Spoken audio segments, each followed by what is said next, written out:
আজ আকাশে বাতাসে হাজারো আহাজারি, হাজারো মায়ের বুকের আর্তনাদ।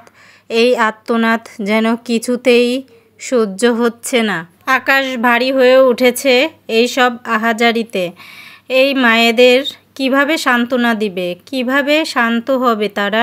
উত্তরায় মাইলস্টোন স্কুল অ্যান্ড কলেজে যে ভয়াবহ দুর্ঘটনাটা ঘটে গেল, এটা আসলেই চোখে দেখার মতো না। কিভাবে মানুষ পুড়ছে, এই পোড়া দগ্ন অবস্থায় মানুষ কিভাবে দৌড়াচ্ছে, এই দৃশ্যটা দেখলে মনের ভিতর কেমন যেন কামড় দিয়ে ওঠে। বাচ্চাদের গায়ের চামড়া নেই, তাদের চামড়া সব খসে খসে পড়ছে। কারো চুলও নেই, সব চুল পুড়ে গিয়েছে। কারো হাত, সব চামড়া উঠে গিয়েছে। কি যে একটা ভয়ানক অবস্থা। যেসব মায়ের বুক আজ খালি হয়েছে, তারা না জানি কতটা অসহায়, কতটা নির্ভীক হয়ে গিয়েছে। তারা কি করবে এমন করে বাচ্চাদের নিয়ে ছুটোছুটি করছে। কত বাচ্চা যে হারিয়ে যাচ্ছে, সবাই মিলে খোঁজাখুঁজি করছে। কাউকে পাচ্ছে, আবার কাউকে পাচ্ছে না। এমন করুণ অবস্থায় দৃশ্য দেখা আসলে একজন মানুষের পক্ষে সেটা সম্ভব না। এই যে কত মানুষ যে পুড়ে গেল, মরে গেল, এই বাচ্চাগুলার যে অবস্থা এবং বাবা মায়ের যে মনের অবস্থা, সেটা আল্লাহ ছাড়া, তারা ছাড়া কেউই জানে না। একজন বাচ্চা লালন পালন করে তাদের বড় করে এবং পরে যখন তাদের স্কুল কলেজে দেওয়া হয়, কম কষ্ট করে এক একটা ছেলে মেয়ে মানুষ করে না। এই মানুষ করার পরেও তারা যখন আল্লাহর কাছে চলে যায়, তখন এর মতো কষ্ট দুঃখ কিছুই হতে পারে না। তবে একটা জিনিস আমাদের সকলকেই মানতে হবে যে আল্লাহ যা করেন সব ভালোর জন্যই করেন। নিশ্চয়ই কোনো ভালো দিক বিবেচনা করেই আল্লাহ এটা করেছেন। ওই সব বাবা মাদের আমার কোনো সান্ত্বনা দেওয়ার ভাষা নেই। কিভাবে তারা যে নিজেকে সান্ত্বনা দেবে, আল্লাহ তুমি ছাড়া আর কেউই এদের বোঝার মতো নেই।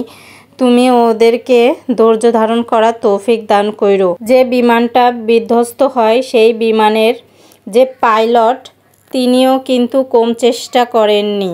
তিনিও বেঁচে যেতে পারতেন, কিন্তু তিনি এই অসহায় বাচ্চাদের কথা ভেবে তিনি আর বের হননি। নিজেকেই ওই প্লেনের ভিতরে শেষ করে দিয়েছে। সে ইচ্ছে করলেই প্যারাশুটের মাধ্যমে বের হতে পারত, কিন্তু সে বের হলো না সকল বাচ্চাদের বাঁচানোর জন্য এবং সকল মানুষের বিপদ থেকে রক্ষা করার জন্য। কিন্তু সেই বিপদটাই হয়ে গেল।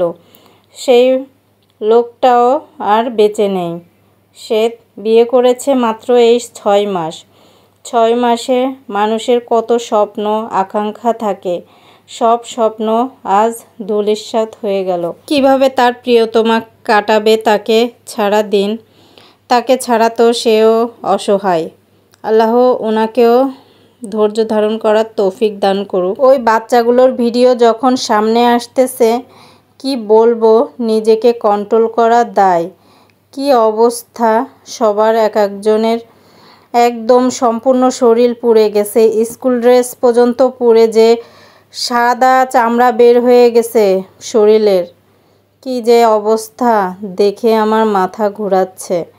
এমনিতেই আমি এইসব দেখতে পারি না, কাটাকুটা, আর এইসব দেখে আমার অবস্থাই খারাপ। কত লোক ওইসব মানুষদের বাঁচানোর জন্য আপ্রাণ চেষ্টা করে যাচ্ছে। আল্লাহ তুমি ওদের শক্তি বাড়িয়ে দাও, ওরা যেন শক্তি দিয়ে তাদের সাহায্য করতে পারে। আল্লাহ তোমার রহমতের হাত ওদের উপর দিয়ে দিও।